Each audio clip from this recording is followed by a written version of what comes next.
সাকার। জান্নাতীরা কি বলবে জাহান্নামীদেরকে?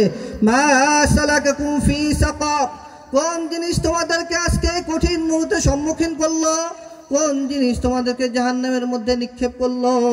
তখন জাহান্নামীরা নিজেরাই তারা স্বীকার করে নেবে, ক্বালু লাম নাকু মিনাল মুসাল্লিন। জাহান্নামীরা নিজেরাই স্বীকারোক্তি দিয়ে বলবে, লাম নাকু মিনাল মুসাল্লিন, দুনিয়াতে আমরা নামাজ আদায় করি নাই, ঈমান আনছিলাম ঠিকই, কি করি নাই?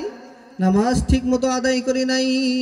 ওয়ালাম নাকু নুতঈমুল মিসকিন, আমি পেট ভরে খাইছি, কিন্তু আমার বাড়ির পাশে অভাবী যারা ছিল তাদেরকে আমি খেতে দিই নাই। কি করি নাই? আমি তাদেরকে খেতে দিই নাই। এই জন্য আল্লাহ তাআলা আমাদের যাদেরকে ধন সম্পদ দিয়েছে অবশ্যই খেয়াল রাখবো যেন আমার প্রতিবেশী কেউ যেন না খেয়ে থাকে আর আমি পেট ভরে খাবো, এমনটি যেন না হয়।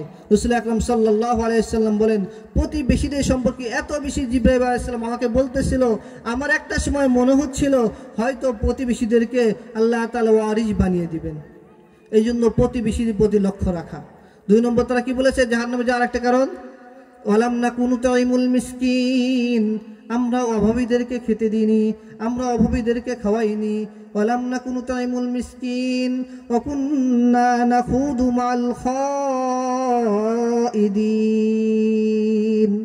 আর যারা ইসলামের সমালোচক ছিল, যারা ইসলাম নিয়ে নানা ধরনের কথা বলতো, আমরাও তাদের সাথে মিলিত হয়ে ইসলামের সমালোচনা করতাম। আছে না এমন লোক? মসজিদে আজান হয়ে যায়, জামাতের সময় চলে যায়, কিন্তু কিছু লোক এখনো চায়ের দোকানে বসে এই ইসলাম নিয়ে দেখবেন কথা বলতেছে, কিন্তু নামাজে আসবে না। আছে না কিছু লোক ইসলাম নিয়ে সমালোচনা করবে, ওই মসজিদে আমি যাই না, কেন যাই না? ওই মসজিদের ইমামের অমুক সমস্যা আছে, ওই মসজিদে যাই না, কেন যাই না? ওই মসজিদের সভাপতির অমুক সমস্যা আছে। এরকম দেখবেন নানা ধরনের সমালোচনা করবে, কিন্তু এরা কোথায় যাবে?